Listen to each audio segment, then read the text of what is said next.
So just to make a start, good afternoon everyone, thank you very much for joining us. This is the CIPR Public Affairs Group's event, which is looking at how to cut through and get the attention of Parliament when Parliament is focused on one issue. I'm Daniel Jones and I am a member of the CIPR Public Affairs Committee. The CIPR Public Affairs Group is the Chartered Institute of Public Affairs, Public Relations Sector Group for public affairs and communications professionals who have an interest in politics, public affairs and government and parliamentary relations. Today's event is looking at, with both the country and national parliaments managing the COVID outbreak, the recent parliamentary dominance of Brexit and a potential second independence referendum on the horizon in Scotland, how public affairs professionals can cut through when the attention of Parliament is focused on one big issue. And I'm really delighted we've got three experts here with me this afternoon who are going to have a discussion with me about this subject. Kezia Dugdale joins us. She's the director of John Smith Centre for Public Life at the University of Glasgow and was the leader of the Scottish Labour Party from 2015 to 2017, prior to which she was deputy leader of the Scottish Labour Party. We've got Kirsty Peebles with us, who is managing director of political monitoring specialist Newsdirect. And we've also got Graeme Downie, who's the director of PR and public affairs company Orbit Communications. Afternoon, everyone. Thanks for joining us. So just to kick off, I'd like to ask, the last few years, we've experienced a number of different big issues which have dominated parliamentary time on a cross-party basis, like Brexit, COVID, and potentially a second independence referendum on the horizon after the first in 2014. Kirsty, I wonder if I can ask you first of all, when we've got singular issues such as these which dominate parliamentary time, what challenges can that present for public affairs professionals who are trying to get their case heard? So Daniel, thank you so much for the invite. It's great to be here and see such a sort of distinguished audience. So what can I say? I think the first thing, and I think we'll possibly will all make this point over the course of the session, is I think we probably do need to differentiate between Indirect 2014, Brexit, COVID, Indirect future potentially, because they all impacted the legislative time and political attention in very different ways. I suspect, so sort of broadly, I think if you were to graph each one against the way they sucked up resources, then something like Indirect would score quite low in parliamentary time, but much higher for column inches, FMQs, and just some of those sort of, and I suppose the challenge that I think there's common cause between the three, these three big issues, is they all present a challenge for public affairs professionals, and the biggest challenge I think is to counterbalance the perception that these are a block to get things done, and I suppose and that is to not allow perhaps hindsight and the perception that these were sort of just mopping up 100% of the sort of political resource is actually not true when you look at the reality. And probably Brexit is probably the potential sort of exception to that, because it has taken up vast amounts of parliamentary time. But that's because of the decision that was taken at the referendum, which essentially went one way where 2014 sort of went the other, and Indirect stayed very much a discursive and yes, important and an issue that's still with us. But actually, if you look back at 2013, sort of in particular, there was loads of things getting done at Holyrood that had really nothing or tangential relevance sort of alone to sort of Indirect. There's unknown factors, which is how much of civil service resource did it take up? I suspect you can't easily graph that or kind of get to grips with that. But there's lots of things I think to unpack over the hour. Thanks, Kirsty. So from that, I'm guessing, I'm understanding that public affairs professionals really shouldn't be put off by the big issues and should still try to make their case and still not be put off by the fact that these issues might suck up parliamentary time, but still continue to to try to get meetings with MSPs and MPs, to try to get meetings with ministers and the civil servants, and still continue to put forward a case. Is that? I mean, I think care and creativity would be my watchwords here, but I don't think those are unfamiliar to public affairs professionals. I think those are tools and just mindsets that you bring to work every day anyway. Thanks, Kirsty. Graeme, do you have any thoughts on how those challenges can present themselves? Yeah, I think Kirsty's right. I think I agree with quite a lot of what Kirsty said there. It's about trying to unpack, and I certainly don't think it should put anyone off trying to engage with the Scottish Parliament. I think there's the balancing, I think, works both ways sometimes. I think politicians don't want to be seen to be focusing purely on Brexit or on Indirect or on Indirect future. I like how we've kind of made sure it's not just 2, that's anticipating 3, 4 and 5, which strikes fear into me a little bit. But so I think it's trying to unpack that as well. And we've seen a couple of parties actually using it. I think it might have been during your time in Parliament, Kezia, actually, where get on with the day job became a bit of a mantra about towards the SNP. And I think we've seen that kind of turn around quite a lot, where there's certainly a feeling that the voters don't want to see that happening. So politicians are going to have to and will, I think, naturally want to help their local areas as much as they can. So I think trying to keep things as local as possible as you can, or always have local case studies or examples, but I think that's something public affairs professionals are pretty adept at anyway. I think the need to divide the 2 issues, I think, is important as well, and appreciate that a lot of what goes on in those kind of macro issues like Indirect or Brexit there's nothing much public affairs professionals can do about them. I think Brexit was a bit of an example that wasn't the case, but certainly Indirect, I would stay clear of mentioning it. I'm wary of any campaign that says things like, in an independent Scotland, you'll have to think about this, therefore you should meet with me. Or, in order to prevent an independence referendum, you will have to meet with me to talk about this. That is really putting a public affairs issue in the middle of a political dogfight, and you don't want to do that. You're immediately going to offend one side or both if not done delicately. So trying to split the 2 apart as much as possible. So if I was trying to get meetings with new MSPs after the election, I wouldn't be saying, as you look forward to Indirect 2, or as a result of Brexit, I'd just be saying, in your local area, this is what we're doing, this is what we should focus on, or housing is a big issue, as you know, or this is a big issue, as you know, in your area, or the latest statistics show this, or something that really makes it clear that you're not engaging politically, you're engaging on policy, and you're trying to make things better as they are. So that's what would always be my starting point. Otherwise you're being drawn into the one issue as well. I think leave the politicians to worry about that bit and focus on what public affairs professionals do best. Thanks, Graeme. That leads on quite nicely, actually. Kezia, I wonder if I can ask you the next question. During your time in the Scottish Parliament, you've dealt with a number of issues, such as the first independence referendum, the withdrawal from the EU. How do public affairs professionals get your attention? Looking back on your time, what stood out to you, something that got your attention when those big issues were going on? Thanks, Daniel. It's really nice to be here. I was so taken listening to Graeme. I think he might actually be in a real office or in a cafe or something, and I'm so jealous. I don't think I've left Fife in 6 months. And it looks like a virtual background. I can promise you it's not. Yeah. I can't even comprehend what the real world looks like these days. Sorry, I'm going on a bit of a tangent there. I will answer the question, I promise, because I'm not a politician anymore, so I've got a duty to do exactly that.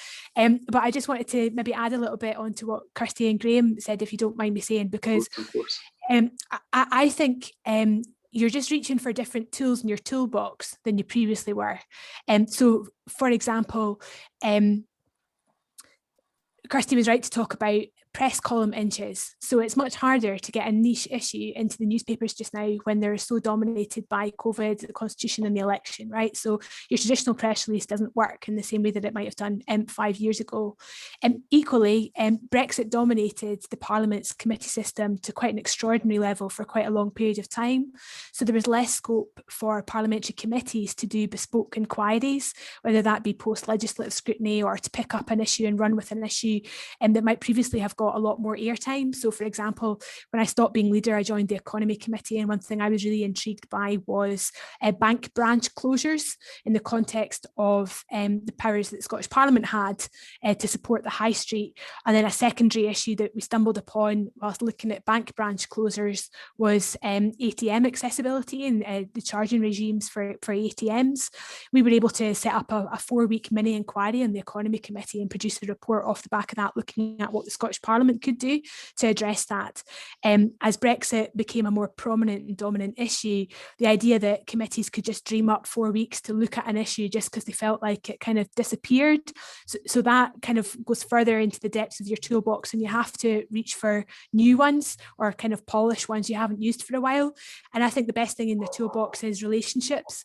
And whenever people ask me for advice about how to influence MSPs or how to get the ear of an MSP, I always say it's much better to have a really great relationship with 10 than to try to get to know or influence the work of 129.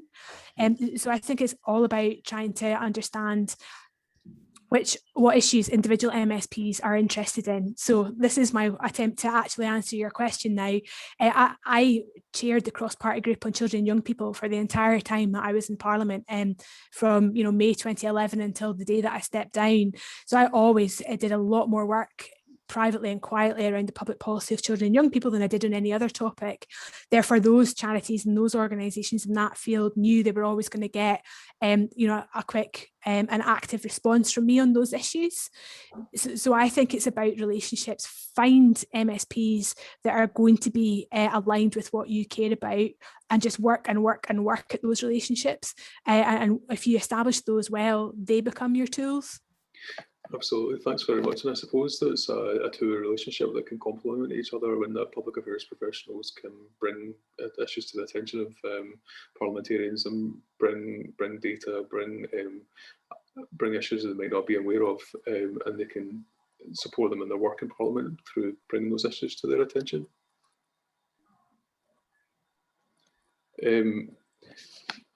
Kirsty, I wonder if I can ask you the next question, just leading on from what Kezia said there. What in your view makes a good case when you're trying to persuade politicians about your cause? So Kezia mentioned that she was issues which affected children and young people were brought to her attention instead of what in your view makes a good strong case when you're trying to cut through when these big issues are dominating? I think undoubtedly I'm very particular at the moment.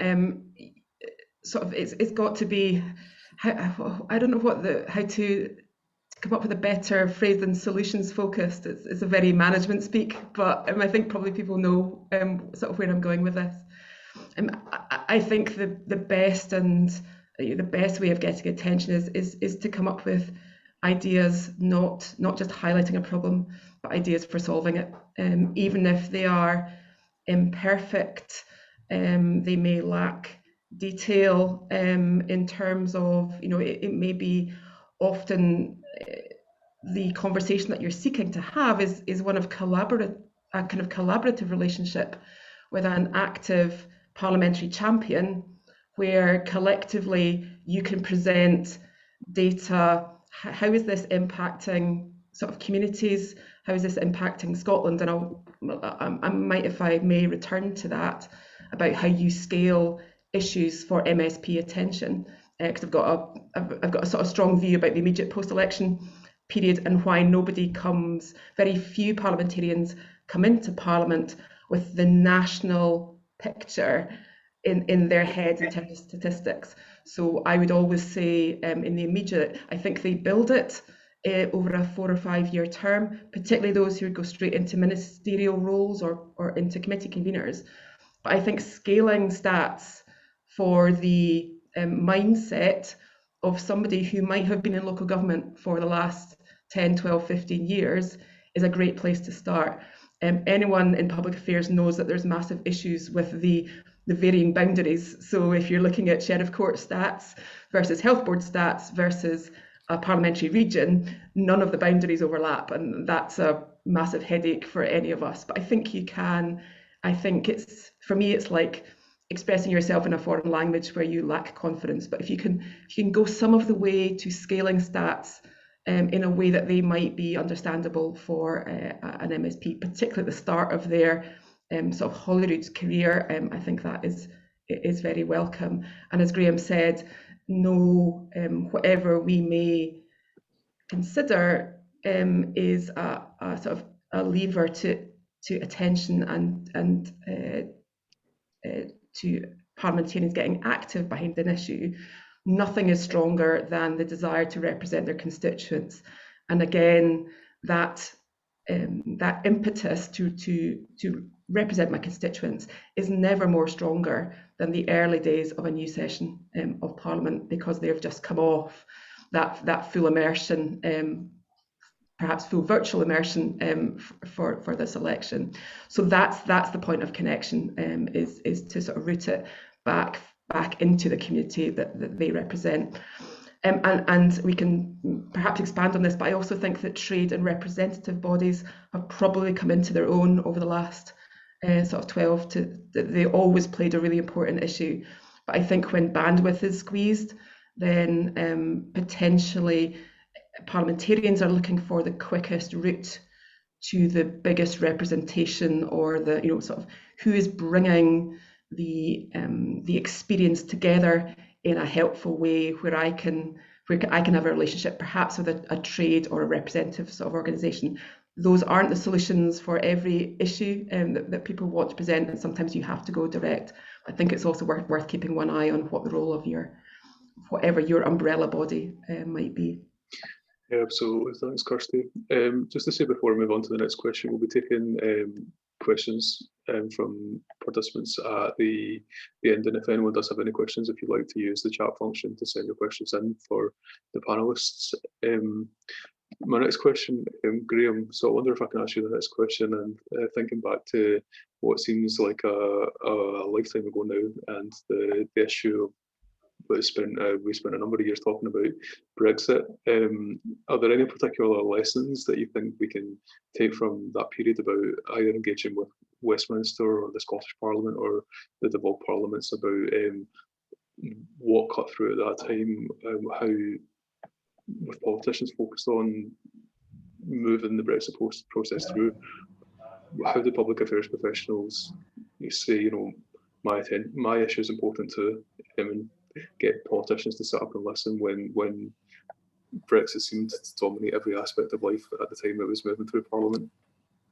I think that really showed up where the subtlety was required. I think going to, and it ties back to what's been said before, going back and saying, you know, without tackling my issue, Brexit will be a disaster, or Brexit will be wonderful if you do this.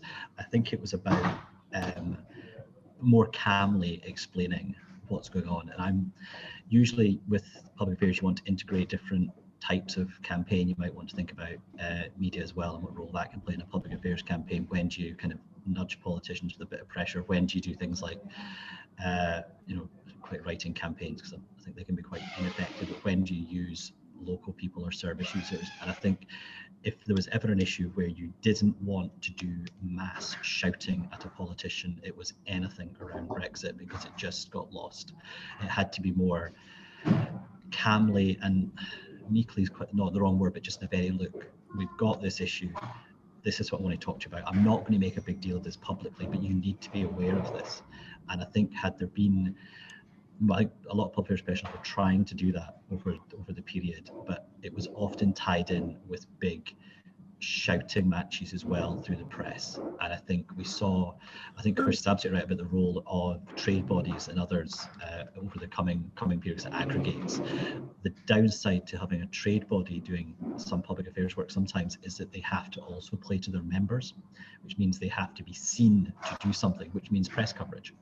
And just subtly saying we're getting on with this doesn't work for that particular audience, even though that's actually what you're doing and you're getting real work done, but it's longer term. And I think that's always going to be a problem that public affairs has. I'm sure all of us have experienced that. You know, what's the performance management for public affairs this year? Well, we had 5 meetings. Yes, what did you achieve? And, well, trust me, if we hadn't had those 5 meetings, you'd have seen exactly what those meetings achieved. But we usually achieved getting something done quietly, or we usually achieved, you know, the meeting with the senior civil servant who had the pen that we really needed to speak to. So I think it's showing that now, and it's understanding where you want to pitch what you're doing. And I think that's where the temptation of a chief executive or a member of senior management without public affairs experience is to go in a bit more battering ram. You must listen to me because I know what I'm talking about. And it's just calming them down a little bit and showing that the public affairs stuff is sometimes done better quietly, and it's done better, done subtly and with detailed information. And it's making sure you're speaking to the right person. I think with a lot of issues through Brexit, an MSP wasn't the right person. An MSP was the gateway to get into the civil servant who had the pen, or who was begging for data, who's going, why is no one telling me about this? Why is no one telling me what the impact of this will be? And say, well, actually, we've got that information. We can help you with that. It didn't always guarantee a result, but it did at least guarantee the voice was heard in the right place, and you were a constructive partner. And I think that's always where the subtle thing comes in, is the politician may be tempted on occasion, as has been known, to take a criticism and blow it up out of all proportion, when actually you're just trying to get something done. And that's about picking, I think it's what Kez said before about relationships, knowing that you can pick up the phone to an MSP and say, look, this is some information, we don't want to make a big deal of it, but we think you should know about it because it's really important, and being very cross-party in the way you approach it as well. There's been campaigns where it's natural to want to, you know, speak to one part of the you know, your natural audience, perhaps, and politically not speak to your natural audience, but actually you've always got to broaden out, and you've got to understand, I think, where taking out the politics that you can do as much as you can, where is that politician coming from? What is the issue they're interested in? And speak to the issue, don't speak to the politics as best you can. But I think subtlety and caution, I think, are always there, and thinking longer term. Thanks, Graeme. Just before we move on to the next question, if I could just ask any guests in attendance to make sure their microphones are mute if they're not speaking, please. Kezia, just to turn to yourself for the next question. So much in the same way as a similar question to the one that I asked Graeme. So on the campaign trail for the Scottish Parliament elections that we've got coming up at the start of next month, there's been a lot of talk about a second independence referendum potentially coming down the line in the next Scottish Parliament. If that were to transpire, what lessons could we as public affairs professionals take from 2014 about how to capture parliamentarians' attention? And is it the same, or what factors might be different this time around? Are there different things that we might need to take into account and be aware of? Oh. Can I do that as a response and just sigh quietly? No, look, let's be frank about this. You know, the odds on the SNP, well, compellingly so, the SNP are going to be the largest party after the election. I think something seismic and incredibly dramatic would have to happen in the next 3 weeks to turn around a 53% lead in the constituency vote at the minute. And I would also say you're on for a dead cert that there will be a majority for independents across the Parliament. It might not be a majority for the SNP, but between the SNP and the Greens, it looks very likely that there'll be a majority for independents across the Parliament. So forget this idea that the UK government have to concede to an independence referendum in order for that issue to dominate the next Parliament. It's going to anyway, regardless of whether it happens or not, because the SNP will argue that they have the mandate for it, and it will dominate all the political discourse. So it's not really a question of if, this is going to happen. So my advice is the same as it would be if we were having this conversation 1 year ago, 5 years ago, or 10 years ago. Just carry on doing what you're doing, because you're still going to be fighting for attention, and the tools that you need from those toolbox remain the same. It is ultimately about relationships. So I guess what's different this time is that we'll be talking about the Constitution in the context of the economic crisis of COVID biting. So, you know, I'm trying to think a lot just now about, you know, what are the mega trends of the next 5 years? Yes, we know that the Constitution is going to dominate the Parliament, But also, we're going to be talking about the pandemic for a long time to come. I think it's completely feasible that we'll have mass youth unemployment come Christmas across the United Kingdom. So there'll be a lot of political pressure for a response to that. And therefore, if your public policy agenda sits within the realm of improving the lives of young people, you've got a really good window here to make some impact, and you should be thinking about that now. We're also in a period of time where there's going to be some quite heavy public spending because there's lots of Barnett consequentials coming from UK commitments in the context of the pandemic. You can see that in the SNP's manifesto today. There's a lot of spendy items that to my eye look like they're funded for 1 year, but not beyond that I can see immediately. But that's going to stop, right? So in about 18 months' time, the money will run out and we'll be back into a sphere of talking about austerity again. So where does your policy agenda fit in that rhythm of what's going to happen over the next 5 years? And so that's just a broad way of saying, Daniel, that timing matters as well. You know, we don't have a crystal ball, we can't predict everything, but we can assess the risk of when the best timing for your campaigns and your issues might land over the next 5 years. And I would encourage people just to spend a little bit of time mapping that out and making some judgment calls about when they think their messages are best likely to land. So I suppose I take from that one of the key tools to have in your toolbox that you mentioned, Kezia, is adaptability and flexibility for the 5 years ahead. Yeah, I think being nimble is actually really, really important. You know, having a strategy and sticking to it is, of course, really important. But don't let the perfect moment pass you by because you're so stuck to your 5-year plan for your organisation. I won't say any more than that. I just think being prepared to be nimble and to go to your boss and convince them that actually you do need to find some time to move now and to have this conversation now because this is the window. I know we might have liked to have done this in 3 years' time. We're not quite ready for it, but it won't be there in 3 years' time if we don't do it now. It's quite important. Yeah, absolutely. Thanks, Kezia. Graeme, Kirsty, do you have any thoughts on adding to any of the skills that we might want to have in our toolbox in the 5 years ahead to best get what we can out of our case when we're trying to influence MSPs or MPs?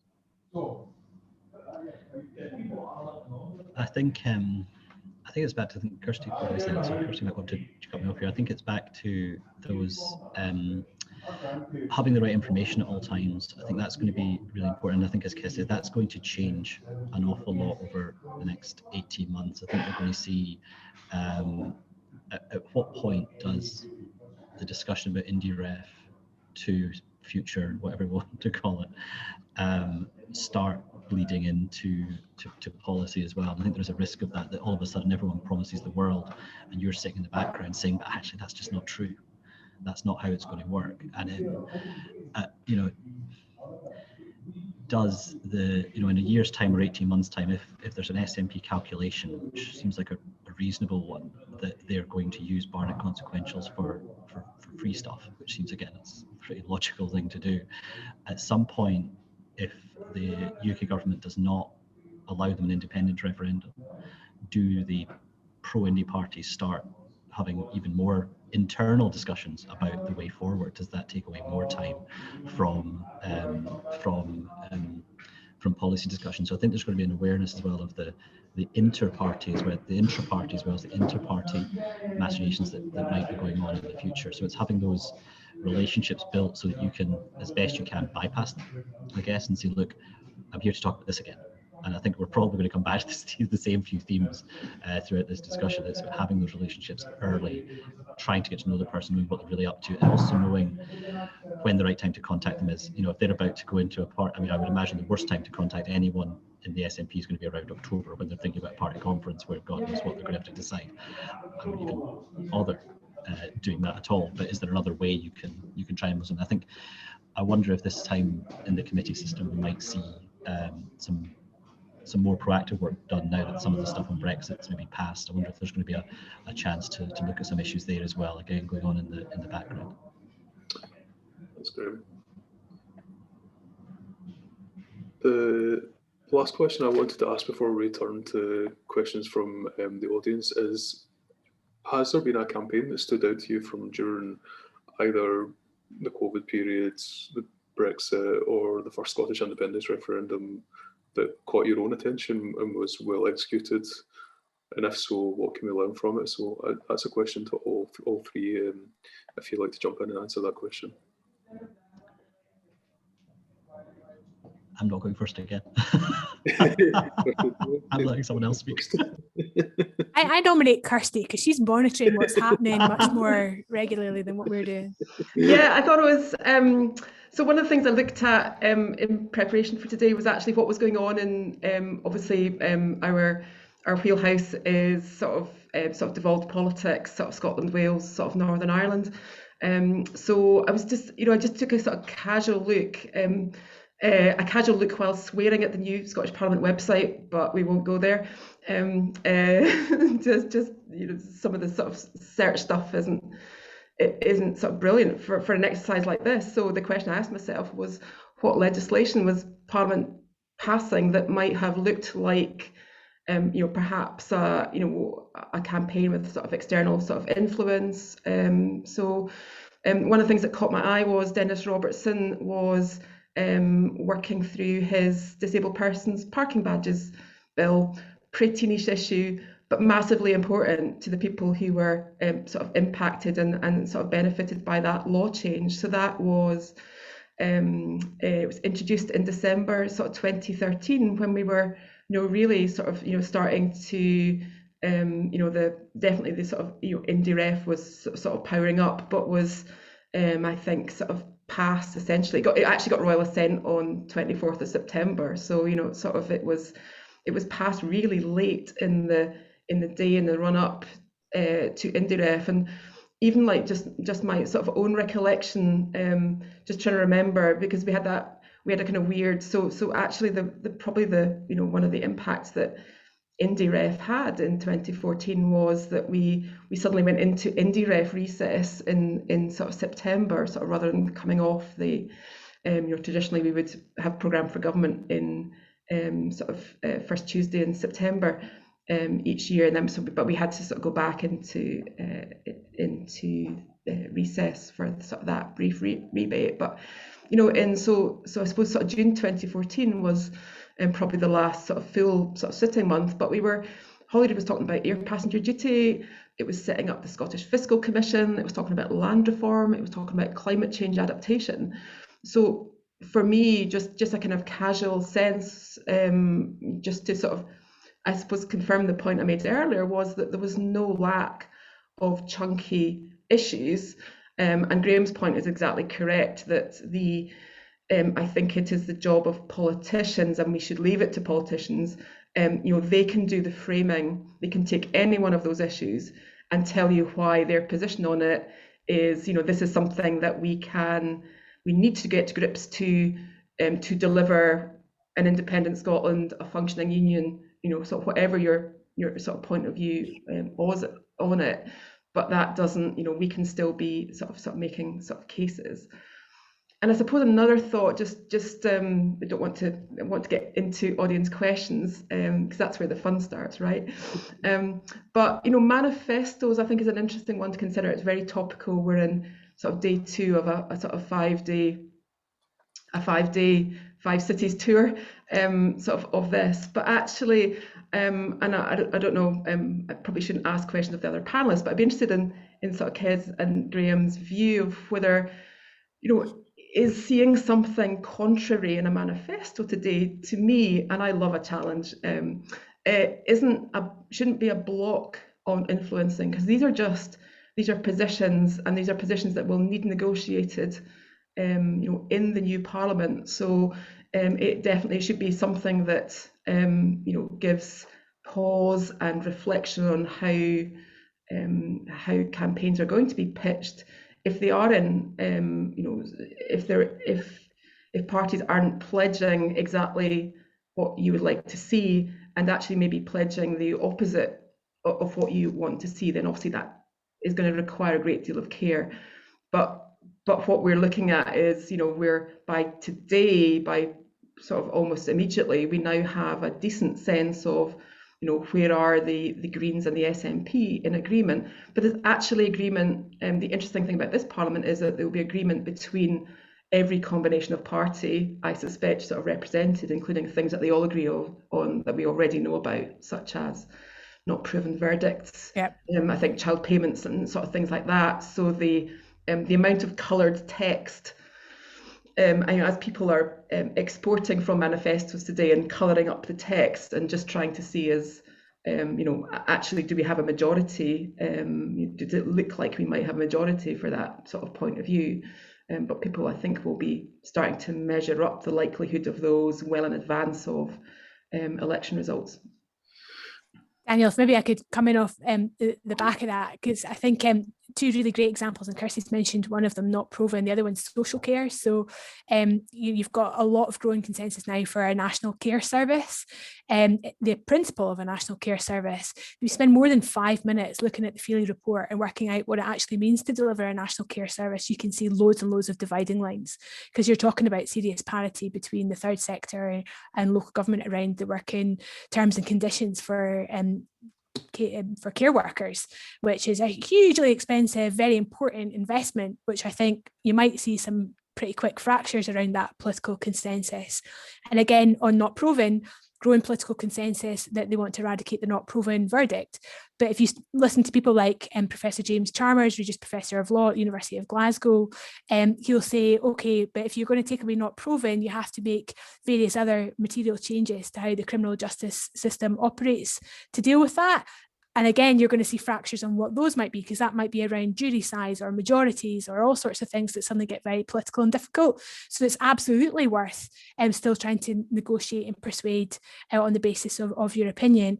And if I can make one plug, Daniel, because I came here today to say this, at the John Smith Centre, we've just started a new podcast, because all the cool kids are doing it. I know David McColgan, who's on this call, has been doing it for a lot longer, but we've just started a public policy podcast called Spotlight at the University of Glasgow, and we're exploring all of these issues in that. Today's edition, which will be out this afternoon, is looking at the National Care Service and what that means in practice.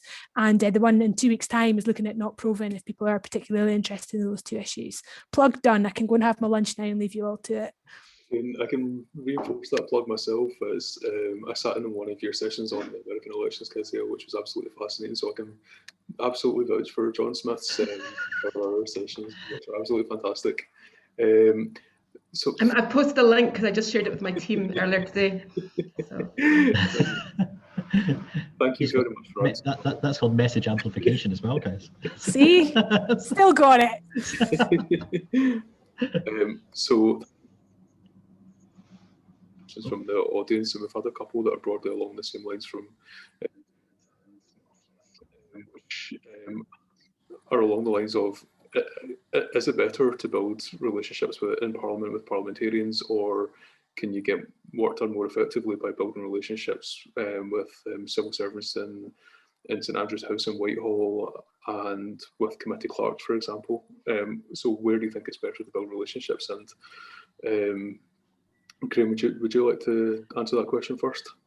Yeah, can I just go back slightly on the manifestos? This is where I become arch public affairs lobbyist cynic. Manifestos are, more agency cynic. Manifestos are wonderful because you can point to success to clients, go, isn't it great that that's in there? I'm skeptical of how much it actually means in the end. It gives us all a lovely little win when we say to a client in a manifesto. If something's not in a manifesto, the opposite position is, you always say to clients, yeah, but it's just a manifesto commitment. We can easily work with them to change that, or we can easily show where things can be improved upon, or where your particular issue can can be explained differently, or where we can show evidence for this and that. So manifestos in themselves, I think, and Kez can cover it, the devil becomes in the detail. It's easy for everyone to sign up to something, which we'll tell our clients is wonderful and guaranteed it's going to happen, but we also know that's where the hard work starts. That's where you've really got to make sure it happens, and you've got to try and hold their feet to the fire and make sure they actually go through with it. There's any number of ways that things can be derailed or kicked down the line, or suddenly when they get into some of the sticky detail realize that, ooh, we thought there was consensus in that, but it turns out there's not. And actually we need a commission on that, or we need a further report on that, or an independent investigation. I think we've all seen that happen with various things. I think the SNP came unstuck in the last Parliament with things that they thought were popular. At some point around things like named persons, that was going to be easy. We can just do that. The devil really was in the detail when that started going on as well. But I think it's David's question in the chat. I think you've got to be as broad as possible. I think when it comes to building relationships, I think civil servants are actually sometimes forgotten when it comes to public affairs, or their public affairs is done in Holyrood. I have to say, over the last Parliament, I spent a lot more time talking to civil servants than I did to politicians. Because I think they're often the ones we've got clients who have information. It's not so much having a viewpoint, but having information, and the person who wants that detailed information is often the civil servant. They're the ones who are going to implement a detail of a policy, or who can kind of tell you what's going to be in a strategy or what's going to be in a longer term document. So I think that's something that has to be covered. And I'd say similarly, actually, I think often forgotten about are the parliamentary officials as well. I think clerks and assistant clerks, again, they're in the way they go about their work, they want genuine information from you. And I think I've mentioned this on a previous, I think it was a CIPR event, where I think SPICE and Scottish Parliament Information Centre are often a tool you can use in public affairs work as well. These are people who are crying out for information. They'll be rigorous and scrutinise exactly what it is. They won't allow anything partisan to get passed. They will really look at it. But if you can get a reference into a SPICE document, it's then taken pretty much as gospel, and you're established as a source, a credible source for something like that. They're going to keep coming back to you again and again for information, or even opinions or advice, or can you point us to a study that will help us with this? And I think that's the kind of subtle ways that you need to try and influence policy as well. It's not just about saying do this, we want you to do this. It's about shaping the information that politicians and others are receiving, so making sure they're getting a fuller picture from your, in my case, from clients or from your organization, that then informs everything else. So I think politicians, number of meetings they have, the number of meetings the MSP has in a day, and you've got a half hour to go. You've got to really make sure there's more, because they've got kind of a broad range of stuff they have to do, both political and policy related. There's less chance of them remembering that meeting in 6 months' time, unless you build a relationship. Whereas if you can really get it in with the expert and the person with the pen, that's really where you need to be. So yeah, I think absolutely. I think actually the balance probably sometimes is too far the other way. That's great. Kirsty, is there anything you'd like to add to that? No, there's some sort of interesting sort of questions sort of coming through, sort of move on to that. But I suppose sort of one thought, given that we sort of briefly sort of talked about the, who are the sort of forgotten elements, who are the sort of forgotten influencers, and sort of I've just a couple of things to throw in here that there's just been sort of 2 additional special advisors appointed into the Secretary of State for Scotland's office, John Cooper and Tom Peterkin. Tom will be in particular sort of well known to sort of political folk from his time, sort of political editor, political correspondent, most recently at the P&J. But they've just joined Magnus Gardam, so that's 3. And a new building for the sort of lobbyists sort of address book when face-to-face meetings resume is Queen Elizabeth House, which is the new sort of HQ for the sort of Scotland office in the new development sort of between the council HQ and the Parliament. So and sort of talk of more policy staff being moved sort of out of London and into the devolved, as was it Project Love that Political called it sort of this morning. But actually, if the UK government are serious about being more active, putting more staff sort of on the ground in Scotland, and obviously that's got to be something, again, with a degree of care. I mean, it would be, we could spend a whole hour debating and sort of diving into perhaps the recent experience of somebody like NFU Scotland, who are being quoted and misquoted constantly about the role of Brexit and the devolution of agriculture sort of funding. But it would be sort of an interesting reflection that I don't think anyone watching any of those claims and counterclaims would be in any doubt that NFU were the most sort of highly quoted sort of lobbying organisation for the agriculture sector in Scotland. So, you know, you can argue that maybe being caught in a political, a very hot political argument is not necessarily where we want to position ourselves. But it's certainly very, very good for visibility if actually that's what you want, if you want to be the go-to sort of advocate sort of for a particular sort of area. And I suspect the other forgotten area is clerks have been mentioned, and you know, the role of clerks kind of crucial for me over the next 6 months in terms of helping people navigate just, you know, where they find themselves. And I think I remember an event a couple of years back when we were doing the face-to-face events, how novel, in the Tun, where the clerk to the health committee gave a discussion similar to this one, some really, really compelling and I think surprising evidence about the role of the clerk in guiding a committee through the early work programme of a new session.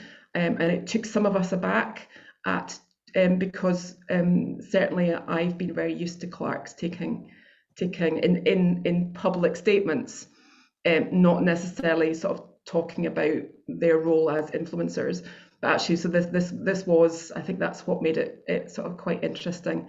And we'll be having what used to be called away days, but I think we now have to call sort of preparatory end of recess sort of meetings. But you know, sort of bringing together, if you are, I think if you're perceived as a point of robust and factual information, you know, sort of definitely a relationship with clerks who will use you as a point of contact. So for me, the most interesting conversations that organisations can have with clerks is on timing of things. So I've definitely got clients who will be in talking to clients about, I know the committee are passionate to do something on this, but let me give you the reasons why February would be a much better month than October. And sometimes it's because of the availability of good data. So we've got some great data coming out, but actually we're going to publish that in January. The committee is going to be so much better informed in February 22 than in October. And you know, with Spice have also been involved in conversations about, you know, visiting experts. You know, we are bringing somebody to Scotland who is a great person. The committee would be daft not to meet. You know, might be in private session or sort of connecting academics to Spice.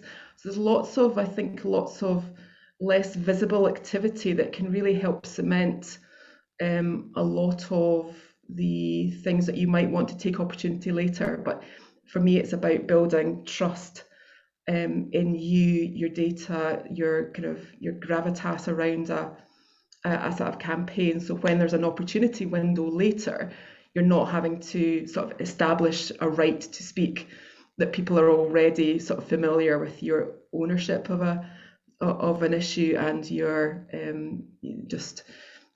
your openness to sort of uncovering not just what it is you have to say, but perhaps asking a few questions about, you know, how can we be helpful at points where that is a kind of good message to get across. Thanks, Kirsty. I've had a really great question that's come in from Pete. So Pete asks about the advent of online activism and e-petitions and whether the rise in e-petitions and online activism is potentially crowding out public affairs professionals who want to get the ear of politicians. Kezia, you might remember in your time working in Parliament that you probably, I think I remember seeing a figure of around 100 to 250 emails per day is what a politician receives, which I'd imagine is probably an underestimate. But with the advent of online activism and e-petitions, how do public affairs professionals and bodies who are trying to get the ear of politicians cut through? And I wonder if I can come to you first on that, Kezia. I'm very staunchly against this. So I'm going to take a stand. I really didn't like it as an MSP, and I thought that was uniquely my perspective. And I go out with a government minister. I live with a government minister who's also a constituency MSP, and I know that it drives her up the wall, like this idea of campaign emails that are generated just by entering your postcode. Hugely ineffective in my experience at driving any behavioural change. For one, the politician doesn't read them because it's this irritant that lands in their inbox, so they get filtered into a folder and given probably to the most junior member of staff in their office, who will agree a standard response with a central unit for their party, and then that will be issued by the most junior member of staff in the office to every single constituent that's replied in with that e-petition or campaign generator. It's just an irritant, and actually in my experience it'll turn the politician against that issue rather than encourage them to be more for the thing that you're arguing. So I don't think petitions or e-campaigns are in any way a threat to public affairs, because it's not public affairs. It's armchair activism. It's lazy, and I think it has zero impact. And I challenge anybody to take me on that one and tell me that their e-campaign was the most compelling bit of public affairs work they ever did and can point to huge success with it. But from my experience and from my partner's experience, it's a pain in the bum and achieves very little. Thanks, Kezia. Graeme, Kirsty, do you have any thoughts? I'm going to just agree with Kez because she's absolutely right. I think oddly, we've had a few clients who have suggested that in the past, and my heart sinks whenever someone suggests it as a good way to show the strength of feeling on an issue. All it shows, if it's a standard email, is that someone knows their own postcode.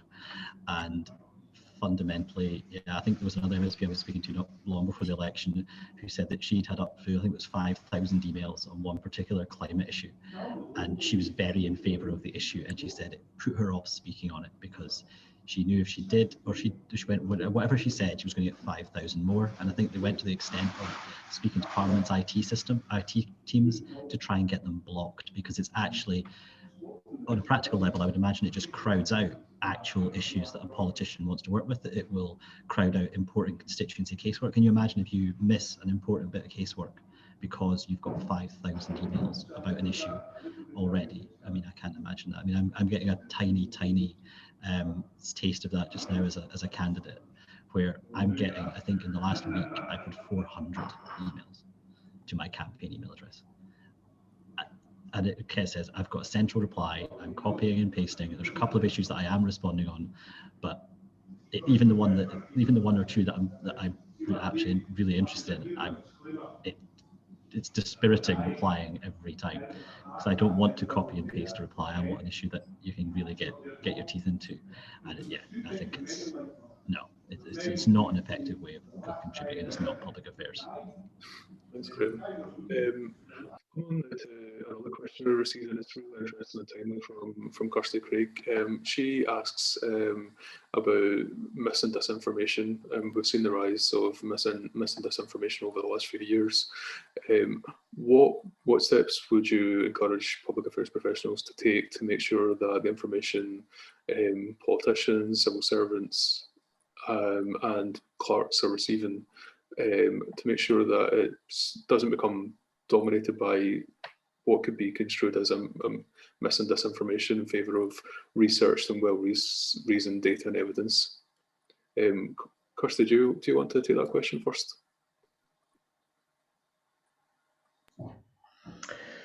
I think this is an interesting challenge, and probably one that's sort of not, there's no sort of one solution, because I think that levels of, particularly in sort of areas of sort of social media, we see MSPs and sort of politicians of every sort of type definitely sort of sitting along an axis of what is deemed sort of acceptable, or useful, or sort of contributing sort of usefully, just the sort of casual sort of retweet.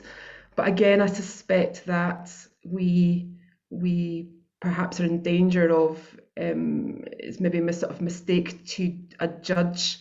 I want to choose my words carefully here. Should we judge a politician by their sort of social media retweets. You know, perhaps again the thing for public affairs people to do is not be distracted. Sort of if that's the mis and disinformation sort of that you're sort of talking about, I would be more concerned with, you know, just the people who are being persuasive because their budgets and their public affairs sort of resources is just sort of bigger and potentially sort of more influence. If you're a sort of smaller campaign, you're not just, you know, having to counter mis and disinformation, but actually very, very persuasive, factually underpinned and sort of well argued, and that's, I suppose, the appeal that we have to make to our parliamentarians is to, you know, it is sort of to consider that all the point that Graeme made about spice is a great one, and I appreciate that opening that avenue is sort of perhaps sort of not open to everyone. But I mean, the thing with spice is, particularly if you have a kind of academic resource or you have academics that you work with, you will definitely find a sort of a potential route to kind of communication, because that's essentially what spice are. They're you know, the research resource within the Parliament, but they are really proud, from my experience, of the academic rigor that they bring to sort of documents. So, you know, briefings are peer reviewed. They bring in on secondment grad students and sort of PhD students. Some really interesting work recently. It didn't have a big pickup in terms of MSPs contributing. There was some really fascinating work on the role of constituency staff in just problem solving for civilian Scotland, if I can sort of put it like that. But just the effort and essentially the fact that they're never really brought together for sort of training or the resource that they bring to. But it was fascinating, and for me, that's something I'd love to see.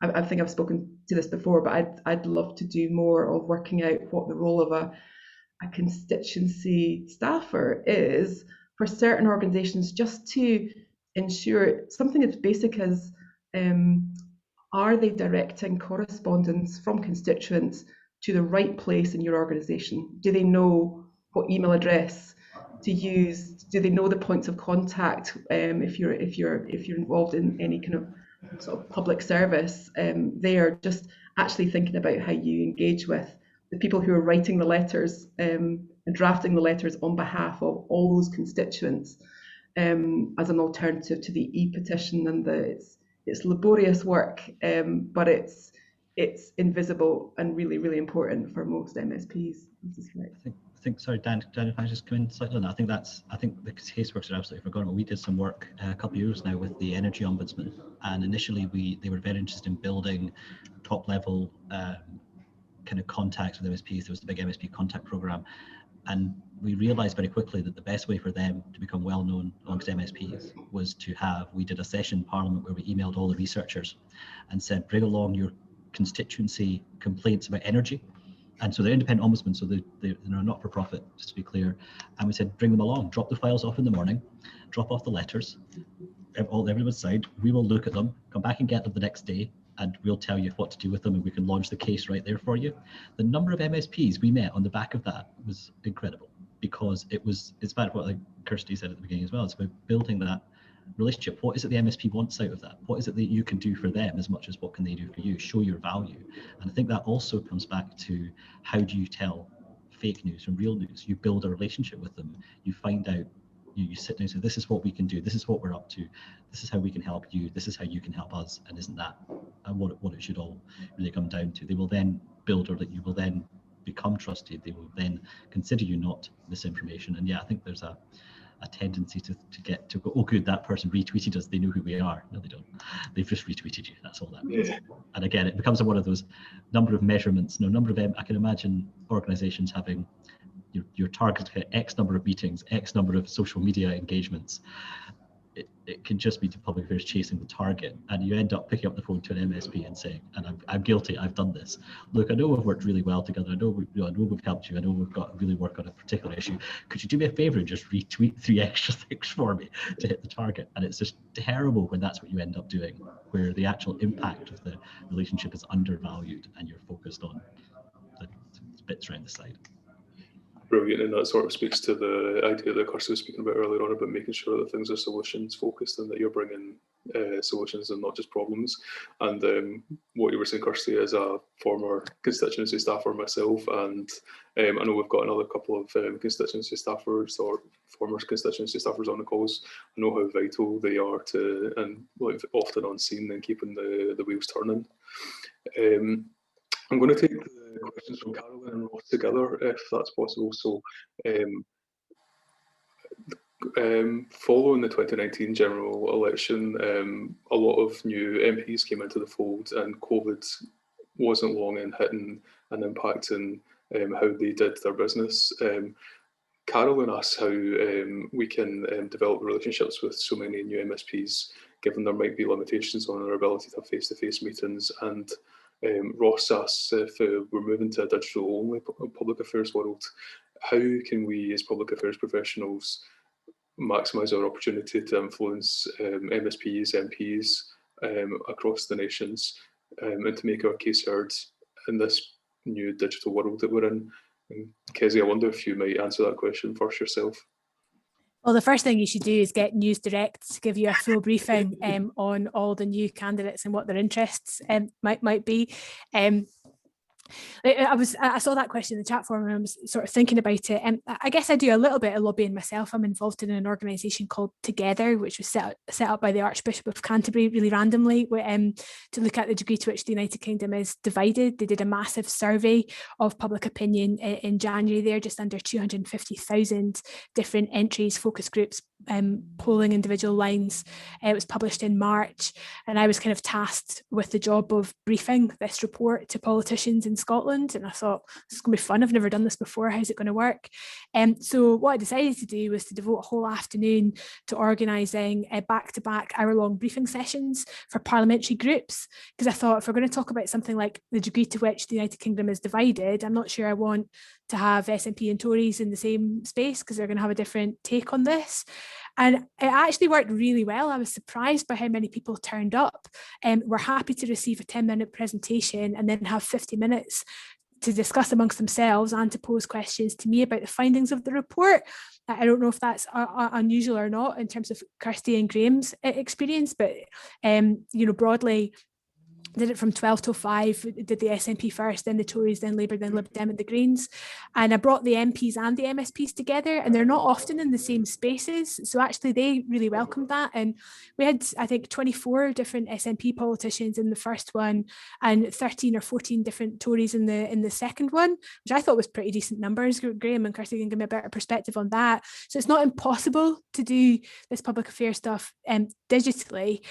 I do think, though, it's much harder, and I'm aware of just the aspects of my daily work in life that are harder online. So about a third of my job is fundraising, and I find creating new relationships and stewarding existing relationships to generate cash for my organisation incredibly difficult online, and because the ask is just so hard. But that might be about my personal styles. I'm quite reliant on body language and reaction that you just don't get online to the same extent, but I guess you just have to adapt. But the one thing I'm not doing very well is raising money. So if anybody's got a spare quid, you can chuck it in the John Smith Centre account, that'd be fab, and I'll stop talking there. Thanks, Kezia. Graeme, Kirsty, have you got any thoughts on how we embrace this new world of working that we're in and influence MPs, MSPs and those working in the devolved parliaments from behind the computer screen, basically? I think it gives you another thing you can do. I think when we're back, when everything's back, I think roundtable briefings and parliamentary events will come back. I think what the last year's allowed is, I think as you suggested to an MSP 2 years ago, we're going to do a digital briefing for you for half an hour for the party. They wouldn't have done it. I think there'd been a suspicion of it, of why don't you just come and talk to me? I don't want to do this. Whereas I think there'll now be an understanding that that's acceptable in certain circumstances. And I think it prevents I think being able to do that does two things. One, for an organisation, it reduces your cost in organisation right away. You don't have to wait for a parliamentary room. You don't have to, there's less admin, so you can actually kind of just do things a bit quicker than perhaps you otherwise would. And I think for the MSP, it probably means, I've gone to numerous meetings with MSPs that were half an hour long that really only had to be 15 minutes. But there's an element of politeness, I think, on everyone's side, where you feel you have to make it at least a half hour. And I think that maybe doing a briefing or even some kind of drop-in surgery type session becomes an option. You say, look, we're here to do everything that that we previously do. You can come in when you want. It makes it a bit more flexible. So I think for certain things, if you're, as Kez says, if you're briefing something or saying you want to hear our thoughts on this, it's a good way to get round. I think the back-to-back, 10 in the morning till 5 o'clock at night, back-to-back MSP meetings, they're a logistical nightmare to set up in public affairs. They're an absolute nightmare. And I can guarantee you, out of your 7 meetings you've crammed into a day or 8 meetings you've crammed into a day, at least 2 of them will be cancelled, postponed, overrun, or be late, that then impacts on the rest of it. So the impact is less. And you're also then asking often a senior member of an organisation to take that time out of their day. It's got to be value for them. If they're able to sit and do something digitally, I think they're more likely to give the time and go, look, that meeting got cancelled. Oh, well, it doesn't matter about it. Let's do something else. But I think for certain things, I think there's still going to be, so if you're saying we want you to do something rather than we're telling you about something, we want this done, we want you to support this amendment or reject this amendment. I think that's the element I think that will often be done in person still. I think we are trying to really, find out, see the whites of their eyes and find out what they really think about it. But I think if you're delivering information at the stage of a campaign, I think that's absolutely fine. I think it's almost going to be, I hesitate to say the end of the briefing document, the stage 3 briefing document where it's vote against, vote for, vote against. But if you've got a list of supporters, you go, these are my core support, my 20 MSPs, quick catch up for 20 minutes. This is our latest update on these amendments. I think that's probably particularly important for trade bodies, unions and things like that Kirsty was talking about earlier on, where they can go, look, can we just sit down and tell you this rather than having to read a bit of paper. So I think a role, but extra something in the armory, but no more, not going to take over. Thanks, Graeme. And Kirsty, can we come to you for some last thoughts before we wrap up? Do you have anything else you'd like to add on how we embrace this new digital world of public affairs and campaigning? Yeah, I think every workplace is looking forward to all the things that we are missing about those sort of face-to-face contacts in public affairs is sort of no different. And I think the the number of my clients that have had to really pivot so much of their communication support to just employee well-being and just communicating across the organisation will be perhaps hoping that an element of that can sort of return to sort of external sort of communications. But I suppose what I would hope is that in sort of pivoting and looking at that more in sort of internal focus, that actually in a sense we've perhaps gained some I don't know, sort of attentiveness for the comms function of an organisation, which I think can, that understanding the resources that you have to hand in an organisation, even just which of my colleagues is fantastic on camera in this new, as opposed to might be different from the people that you would always have put up, in sort of real life. So actually thinking about the virtual stars in your team and in your organizations is what I would be sort of thinking of, and the things that we can do where distance is not a factor. So who are the people that are not so close to the kind of points of human and in real life sort of interaction. I mean, one of the best there was a fantastic sort of evidence session with one of the Scottish Parliament's sort of committees sort of at the latter part of last year that brought together 4 young women sort of from different organisations. One was an MSYP, others were involved in sort of uniformed sort of organisations. But the kind of compelling nature of them, you're talking about the impact of sort of COVID their lives, on the sense of their peers, and they were sitting in Orkney, north of Scotland, south of Scotland. So I think that will, those sorts of conversations, that really impacted me. I was tweeting and emailing them after the session, just talking about, how well I thought they did. And I think committees will also, and parliamentarians will remember some of those richer experiences that COVID sort of brought to them. Would wish that the environment was different, but will be sort of looking, and I mean, my one hope is that we see a continuation of the hybrid from the parliamentary side as well as from the sort of public affairs and influencing side. Thanks very much, Kirsty. And I think that's probably an appropriate point to bring our discussion to a close. I've really enjoyed hearing your thoughts and how I can take away some tools to add into my toolbox to influence MSPs and MPs in the years ahead. So we'll bring our session to a close there, and I hope all of our audience members have found the session useful. I'd like to say an enormous thank you to our panellists, Kezia, who you can find on Twitter at @KezDugdale, and if you want to sign up for one of our fantastic John Smith Power Hours sessions in the future, you can do so at johnsmithcentre.com. Highly recommended. Kirsty is on Twitter at Kirsty Reagan, or you can find Newsdirect at news.direct for her organisation's fantastic political monitoring service. And Graeme is on Twitter at Graeme Downie, or you can find him its organisation Orbit Communications at orbit.scot. Just so before we wrap up, we've got a couple of events coming up as part of the CIPR Public Affairs Group. In May, we've got 2 events in May which are quite nice and timely, looking at ethical lobbying. One which will have Dame Angela Eagle MP as the guest, and we have another event looking at how lobbying in organisations that aren't or industries that aren't perceived to be ethical can be carried out, and you should look out for that in your forthcoming email from the CIPR Public Affairs Group. And all that's left to do is wrap up and say thank you very much for attending, and thanks to the panellists once again. Thanks everyone. Thank you.